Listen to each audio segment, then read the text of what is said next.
It looks like we have another visitor. Let's hope you have the strength to survive. Welcome to Typhon's Island, home of the mighty Typhon. However, this beast is not your only worry.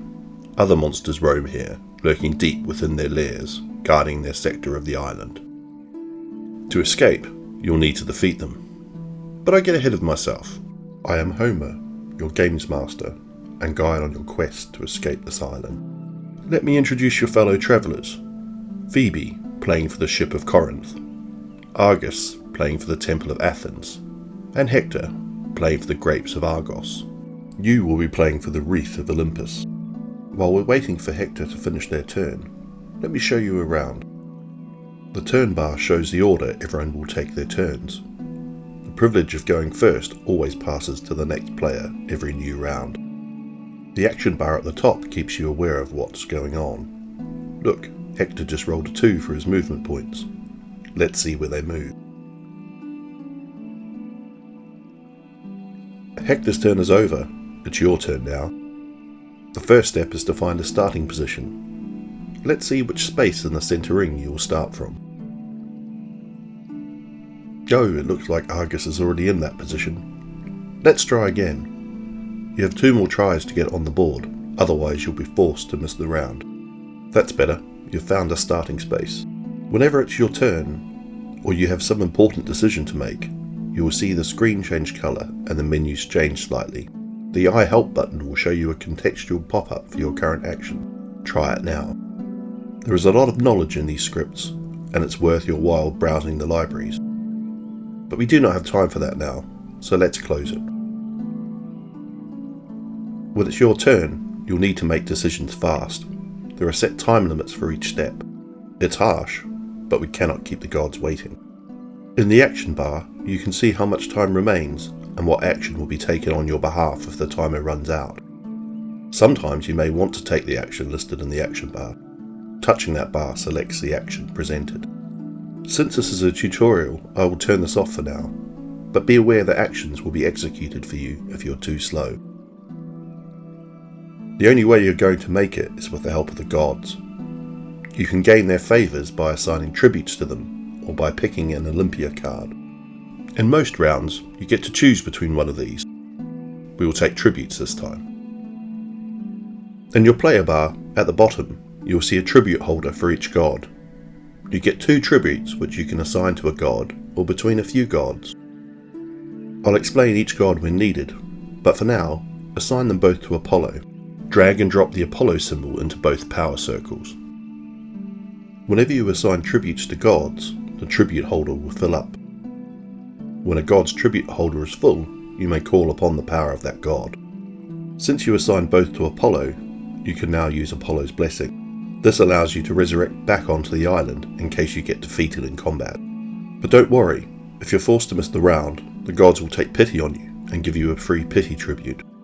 You can put this wherever you like, but I recommend Apollo if you want to get back on the island.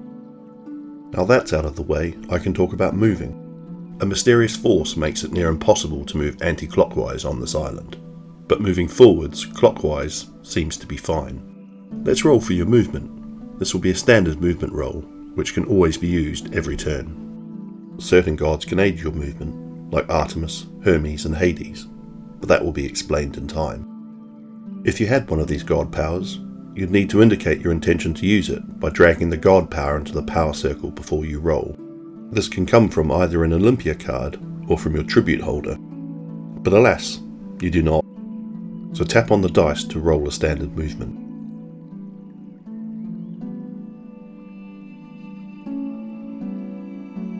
Oh, you rolled a 3. This means you can move forward clockwise 3 spaces, or move backwards 1. You're taken back to the board to make your move. It looks like Argus is blocking you from going back, and others are blocking some of your forward options. Using standard movement, you cannot bypass players or be on the same space. Remember, you can only move along the golden path, and if you move forward, you need to use all the movement points that you rolled. All the valid spaces are highlighted for you. Let's move forward to this space. Double tap the space to make your move. You can zoom into the board if needed.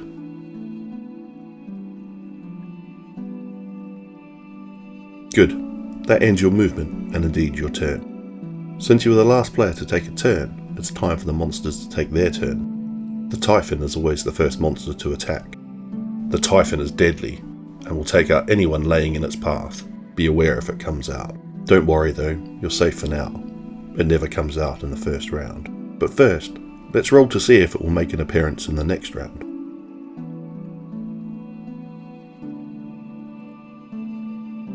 Well, that's fortunate. The Typhon is not coming out. Since all the monsters, except for the Cyclopes, cannot engage in combat with the players this turn, I will just move them en masse. Each monster moves along a unique monster path. Some move multiple times, and others can even attack you from afar and while at rest. Hydra follows a zigzag path. The Harpy flies from space to space, but has 3 movements per turn. The Minotaur can materialise to any space in its lair 3 times. The Gorgon has a simple path, but can attack the 2 spaces ahead of it, even at rest. Cerberus is the same, but jumps and attacks the spaces either side of it. There is much to learn, and you should study the help to really understand how best to approach and tackle each one. The Cyclops is a simple-minded creature, and moves in a clockwise path. Generally a monster can only move along a set path within their own lairs. However, these monster paths are not bound to follow the golden path, like you. The monster's home space are where all monsters start and return if they are defeated. You cannot attack them on these spaces, since it is not connected to the golden path. This is also true for the grey spaces within their lairs. Let's roll for the Cyclops' movement. It looks like you're right in its path, so things are not looking good. Oh dear, the Cyclops has attacked you. Since you're defenceless, you're automatically defeated. If you had Athena's shield, you could have defended against its attack. But don't worry, you have Apollo's blessing, which will allow you to be resurrected. Now that all the other monsters have moved, that is the end of the round. I will quickly fast forward the player turns so we can get to your turn. I do recommend you study the iHelp scripts while we're waiting for the other players. You will need to use Apollo's blessing to get back on the island. Without it, you'll have to miss a round. If you don't have it, you may sacrifice a monster trophy, but you don't have one now. You don't need to do that, so drag your Apollo's blessing into the power circle to find a new starting space, as before. Unfortunately, returning from defeat means you do not get the choice of 2 free tributes or an Olympia card. Here we go again. Let's see where you will start this time. No problem this time. Let's now go to your movement roll.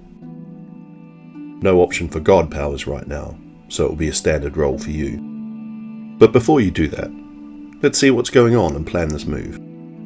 Whilst making decisions, you can still look back at the board by using the peak icon. Try it now and have a look at Phoebe.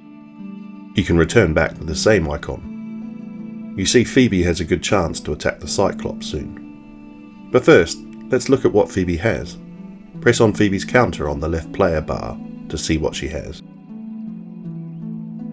You can see the red bar is almost full, and they almost have Ares.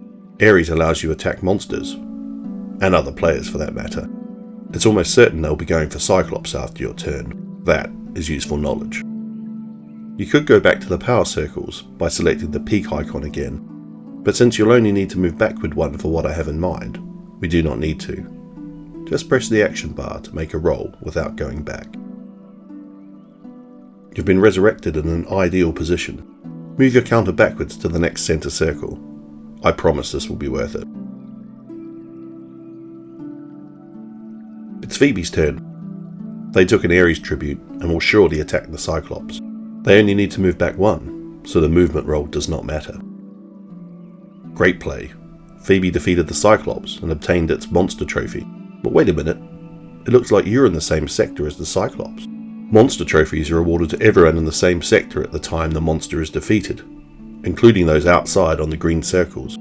Due to your position, you also receive the monster trophy. Congratulations! Your very first monster trophy. Look, it shows on your screen in the player bar. Each monster has an association with a specific god. Cyclops is associated with Apollo. The monster trophy will provide a small tribute discount for Apollo. So, as long as you have it, you'll only need 1 tribute to call upon Apollo again. Remember, obtaining the agreed number of monster trophies is your only way out of the island. That aside, we've only just scratched the surface of what this island has to offer, but at least you know the essentials. We've not even seen the mighty Typhon itself yet. Would you like to see it? Let me poke the beast and force it to come out. Don't tell anyone, but just this once, I'll help you out with a spare Athena's Shield Olympia card. At least now you can defend yourself if it attacks. Here it comes. It selected the Gorgon sector. It's doing a full range attack, which has taken the Gorgon out. Yes, you heard me correctly. The mighty Typhon attacks both players and monsters. Let's go one more time. Oh no, it's gone straight for the Cyclopes sector. Since you're at the lowest level, it's guaranteed to attack you. Phoebe was defenceless and is automatically defeated. But since you have Athena's shield, you're now in combat with the Typhon. Try defending yourself using the card I gave you. Nice.